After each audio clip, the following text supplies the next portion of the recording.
Sakafets YouTube and welcome back to my channel. Let us make this juicy meatloaf.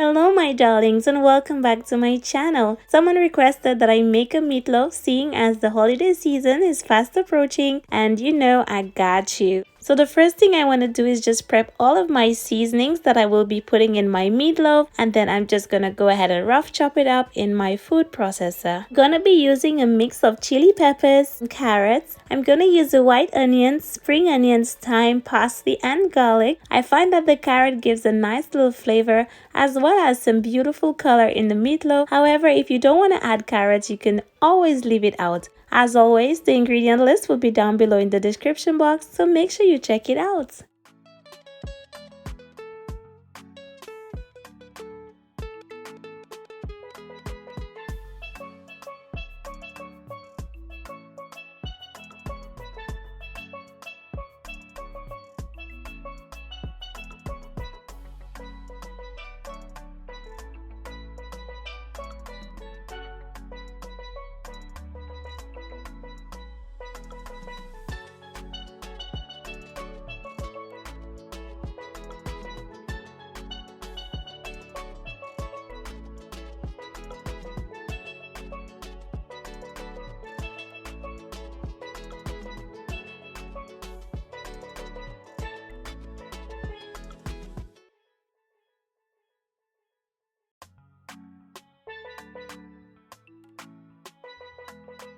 So once blended, this is how it looks, guys. This looks amazing. As you can see, I didn't blitz it too much where it became a paste. It's still pretty much visible, and this is how I want it to be for my meatloaf. Here is my mince. I'm using some lean beef mince, and as you can see, I'm just removing these lime seeds because I did squeeze some lemon juice over my beef mince and give it a quick rinse, of course. I'm now gonna go ahead and just mix it up, break it apart, and then I'm gonna go ahead and put in my seasonings. I'm gonna use all of the seasonings for this because this blend that I made was literally just for this meatloaf. Okay, I know a lot of you are gonna say it resembles my green seasoning, and really and truly it's very similar. It's missing a few other things like coriander, etc., but to be honest with you, I think it can actually pass for a green seasoning as well. I'm gonna season lightly with some sea salt, some garlic powder, and I also forgot to show you how I made my breadcrumbs. So now I'm just gonna go ahead and just pop some bread into my food processor, give it a quick blitz, I'd say for about 10 seconds because you don't want it to be too fine. And after 10 seconds, this is how the breadcrumbs look. Guys, this was just so easy. In case you're wondering, oh, I don't have breadcrumbs, I have to go to the store. You don't have to. You can just make it right at home.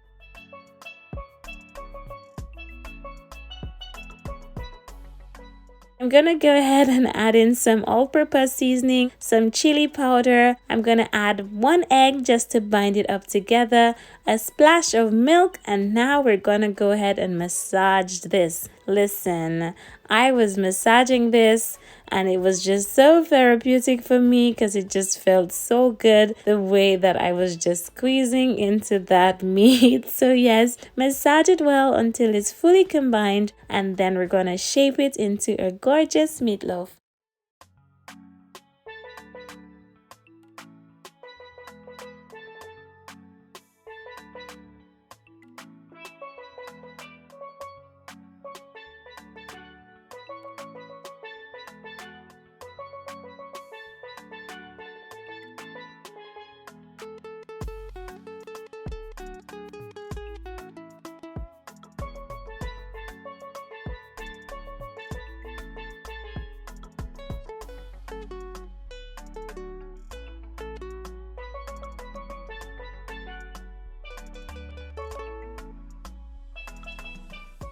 So now that it's fully combined, I actually wanted to show you guys how easy it is to make beef patties for burger buns. Look at that. You literally just take a handful, shape it out however you like, and this is it, guys. If I wanted to make some patties for some burgers, this is it. See how easy it is? Listen, but we're not making burgers today. We're making a meatloaf. Let's stay on track.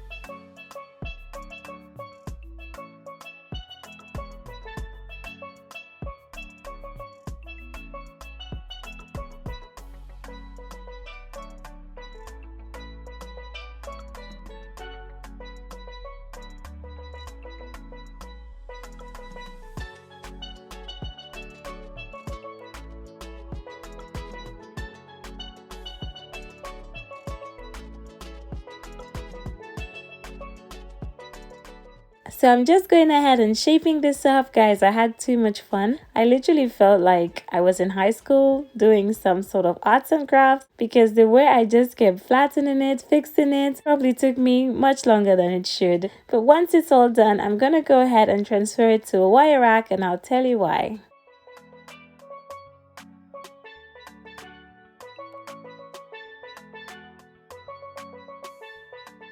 Here is my meatloaf. I placed it on this wire rack, and the reason is, as it bakes, all of the fat and everything is just gonna drip down below, and that is the perfect way, I think, to make a meatloaf, so it's not soaking in all that fat while it bakes. Okay, I'm gonna pop it into the oven for about 45 minutes, and while it's baking, I'm gonna go ahead and do my sauce. For the sauce, I'm gonna be using some ketchup, barbecue sauce, mustard, some honey, and some black pepper. If you want, you can add some brown sugar. It's entirely up to you, and I'm just gonna mix it up well and let it simmer on low for about 5 minutes.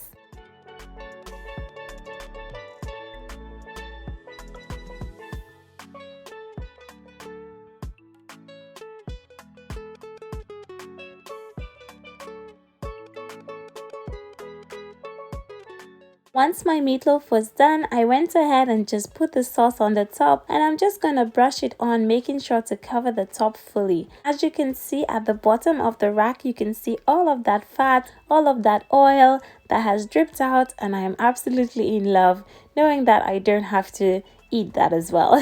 So yes, my darlings, if you have a chance to place your meatloaf on a rack rather than in a tray where it is sort of like baking in all of that fat and excess oil, then definitely do it. However, if you don't have a choice, you can always bake it in a baking tray and just drain off any excess oil and fat when you're done. So I'm just brushing it on, ensuring the top is fully covered. I'm going to push it back into the oven for about 20 to 25 more minutes, and this meatloaf will be ready. In case you guys don't know, the temperature I'm baking on is 200 degrees Celsius, which is about 375 degrees Fahrenheit. And yes, my loves, I can't wait to show you how amazing this is looking.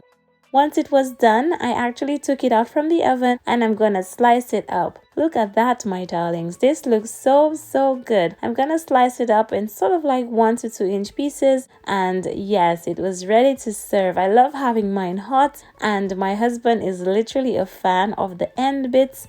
Let me know, are you sort of like an end bit sort of person, or like the middle? I don't really mind, but I just couldn't wait to take a big chunk of that.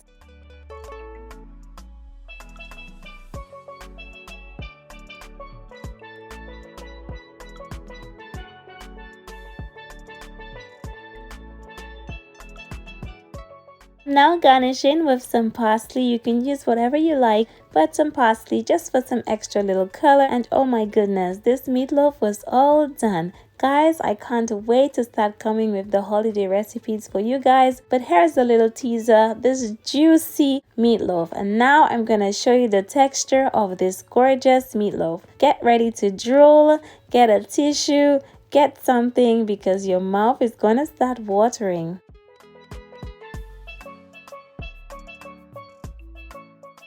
Guys, do you see how juicy? Look at that. Oh my goodness, all that flavor.